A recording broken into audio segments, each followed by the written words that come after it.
Halo teman-teman, kembali lagi di review film bareng aku Arin dan aku Karita.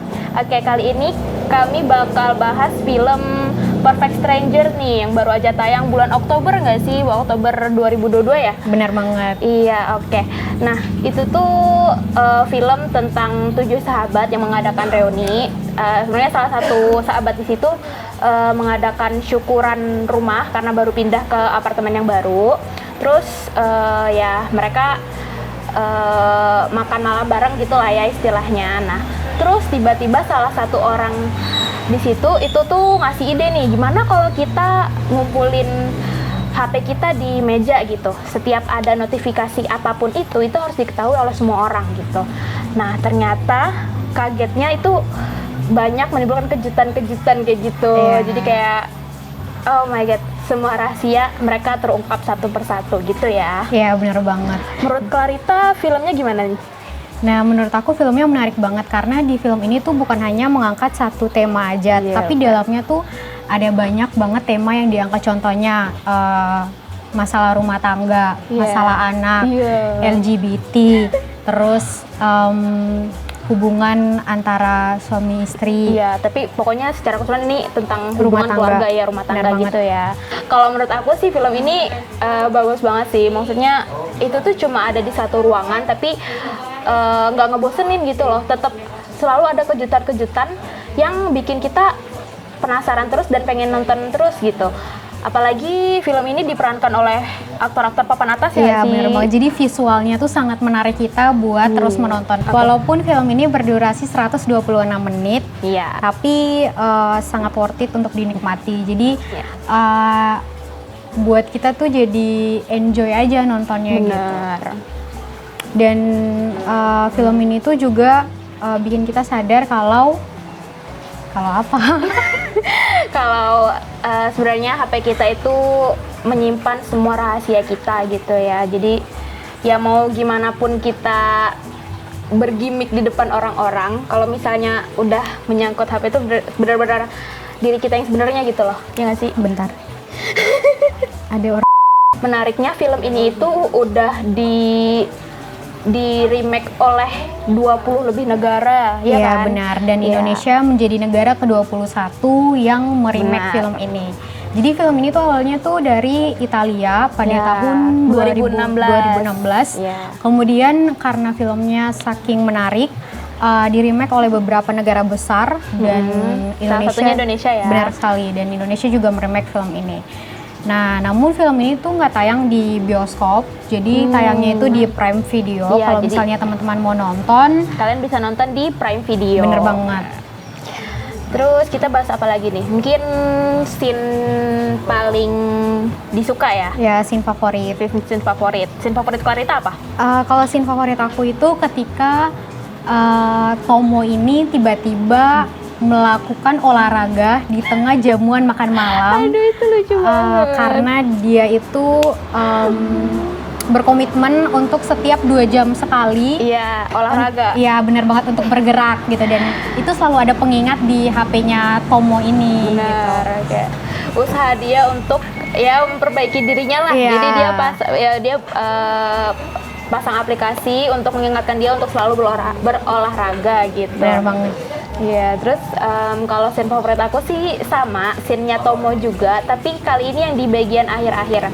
Itu tuh waktu dia akhirnya ngaku kalau ternyata dia adalah seorang gay.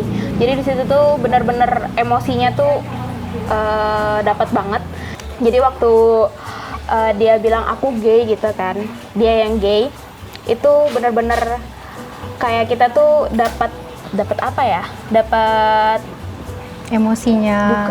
Iya sih, dapat emosinya, terus dapat apa sih, kayak mereka kan bilang kalau mereka tuh ngaku kalau mereka tuh open minded, terus oh iya, benar. ternyata ya Ketika teman-teman mereka jujur, mereka rada nggak terima gitu sih, karena menurut mereka itu sesuatu yang masih tabu ya, sesuatu yang masih baru gitu. Terus waktu nonton film ini ada yang kamu rasain gitu nggak? Karena film ini punya plot twist yang berlapis-lapis, jadi kayak segala macam emosi tuh ada. Jadi segala macam perasaan tuh ada ketika nonton, entah itu marah, kesal, lucunya, atau perasaan kecewa ketika nonton. Karena banyak banget scene-scene dari film ini tuh yang bisa bikin kita ngerasain berbagai macam perasaan dalam satu scene aja gitu. Bener banget. Iya, kalau aku juga kalau aku sih ngeliatnya film ini tuh kayak film pembunuhan. Jadi kayak bener-bener kayak film pembantaian, tapi sebenarnya nggak ada yang dibunuh ya guys. Jadi kayak bener-bener pembantaian satu persatu. Jadi kayak masing-masing orang itu kayak tinggal nunggu ajalnya aja nih, kapan ajal mereka datang, kapan rahasia mereka terungkap gitu. Jadi film ini tuh walaupun cuma 2 jam, tetapi pengenalan karakter 7 orang ini tuh benar-benar dijelaskan dengan sebaik mungkin, kayak gimana mereka bersikap, gimana reaksi mereka, dan juga ketika mereka bertingkah laku. Jadi benar-benar kelihatan banget mereka tuh orangnya seperti apa. Jadi benar-benar setiap karakter tuh punya kekurangan dan punya kelebihannya masing-masing. Waktu nonton film ini aku tuh juga kayak ngerasa, oh ternyata kayak gini ya kehidupan orang kota, orang kaya gitu kan. Soalnya kayak gimana ya? Soalnya kan ya beda dong orang kota, apalagi kehidupan orang kaya itu beda sama orang-orang biasa yang sederhana gitu ya. Jadi kayak bener-bener ternyata kayak gini gitu. Keren juga sih. Dan juga kita lebih tahu kayak dalam rumah tangga tuh ternyata ada banyak banget masalah yang sebenarnya tuh terjadi antara suami dan istri. Nah, dengan film ini juga kita jadi sadar kalau sebenarnya kepercayaan tuh segalanya. Jadi kayak kita benar-benar nggak bisa ngasih kepercayaan ke orang yang sebenarnya nggak mau jaga kepercayaan itu. Nah, film ini juga menariknya adalah karena selain tadi sudah disebutkan Arin kalau visualnya itu papan atas, artis papan atas. Nah, di sini juga ada beberapa artis yang memang look-nya jadi berbeda. Contohnya kayak Vino Gebastian sebelumnya kita tahu posturnya seperti apa, tapi di film ini tuh jadi beda banget. Iya, jadi beda banget. Bahkan aku nggak ngenalin dia loh, ini siapa ya? Terus waktu aku lihat daftar pemainnya, oh ternyata Vino Gebastian gitu. Bener banget. Oh my god, dia beda banget asli sih. Jadi ketika dia scene pertama dia di dalam film dalam bus itu dia beda banget, soalnya dia pakai janggut, terus rambutnya jadi gondrong, badannya jadi lebih berisi gitu ya, lebih berisi gitu, jadi itu beda banget. Terus Jessica Milla juga kan kayak di film sebelumnya dia pernah jadi orang yang lebih berisi gitu kan, terus di film ini dia jadi kembali seperti semula. Iya, udah beda banget gitu. Oke, kalau gitu Clarita ada aktor favorit nggak di film itu? Aktor favorit aku di film ini itu Enrico. Alasannya karena di situ tuh dia tenang banget gitu loh. Iya sih, kayak kelihatan kayak berkelas banget ya sih. Kalem gitu loh. Padahal sebenarnya dia punya masalah yang berat juga yang dia nggak share ke istrinya. Ketika dia menghadapi anaknya, kemudian ketika dia tahu kalau istrinya berselingkuh dengan sahabatnya, dan ketika dia ditipu miliaran rupiah, itu benar-benar buat aku lihat kalau dia tuh seorang yang emang kalem banget gitu loh. Emang yang diam. Dan bahkan ketika scene di mana teman-temannya hampir berantem gara-gara pengakuan Tomo yang adalah seorang gay, itu tuh bahkan dia tuh yang paling paling santai gitu loh. Jadi dia yang bahkan melerai pertengkaran itu benar banget. Kalau Arin sendiri aktor favoritnya apa? Kalau aku ada top 3 nih, top 3 aktor favorit aku. Jadi yang pertama aktor favorit itu aku tuh Tomo. Jadi kayak benar-benar dia tuh kayak no gimmick, benar-benar dia jadi dirinya sendiri, berani, dan ya benar-benar nggak ada tipu-tipu lah dari dia. Sedangkan kalau yang lain kayak masih ada berusaha jaga image segala macam gitu kan.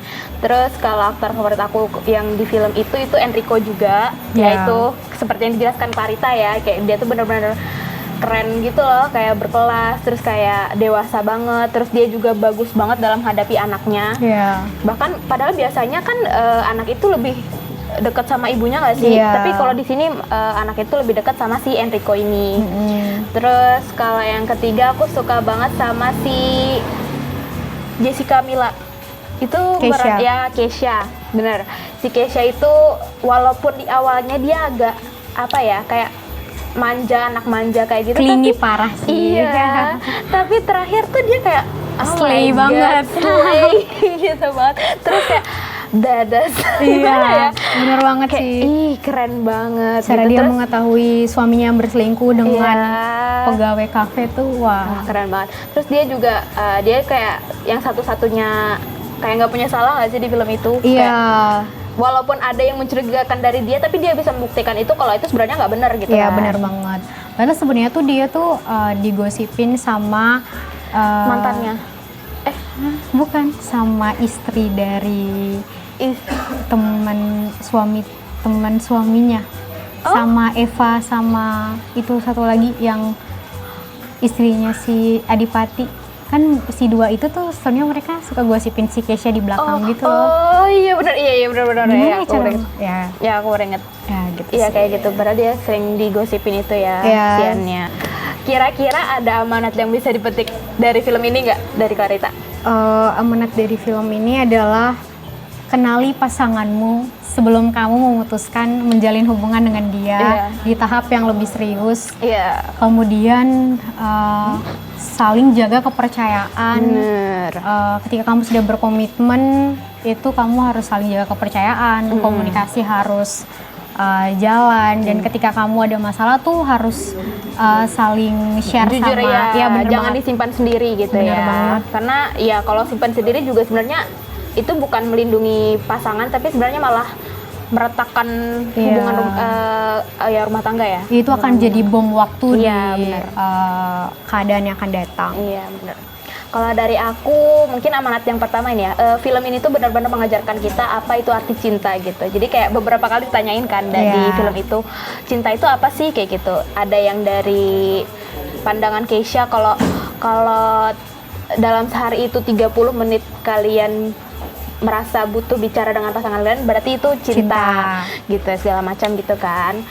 Terus ya itu jadi kayak benar-benar membuat kita mikir apa sih cinta itu gitu. Sebenarnya cinta itu nggak semudah itu ya, benar-benar ya rumit lah gitu. Terus amanat kedua, kalian jangan coba-coba main game ini deh. Karena bisa meratakan hubungannya. Iya, jangan coba-coba deh untuk menjaga hubungan kita gitu ya. Karena balik lagi orang lain tuh nggak perlu tahu masalah dalam kehidupan kita. Gitu. Ada beberapa hal yang bisa kita share ke orang lain, tapi ada beberapa hal yang harus kita pendam sendiri seperti itu. Walaupun kita harus jujur sama pasangan kita, bukan berarti mereka harus tahu semua segala hal tentang kita juga gitu ya. Iya, apalagi orang asing yang sebenarnya nggak harus tahu gitu dalam kehidupan rumah tangga kita tuh seperti apa. Iya betul. Oke, terakhir rating. Rating dari aku 9/10. Karena film ini sangat bagus banget sih, para teman-teman harus guys. nonton. Kalian harus nonton di Prime Video, gila. Terus bener banget. Kalau aku sih 9,5 kali ya. Ih, keren banget. Iya, keren banget sih. Hampir perfect. Jadi kami sangat-sangat menyarankan teman-teman untuk menonton film ini, walaupun belum menikah ya, tapi film ini tuh banyak banget nilainya yang bisa diambil gitu loh. Mungkin bisa jadi pelajaran juga karena kepercayaan tuh bukan hanya ada di saat membangun rumah tangga, tapi dalam pertemanan pun harus ada kepercayaan kayak gitu. Oke, sekian dari kita ya. Ya, sampai ketemu di review film berikutnya. Dadah. Dadah.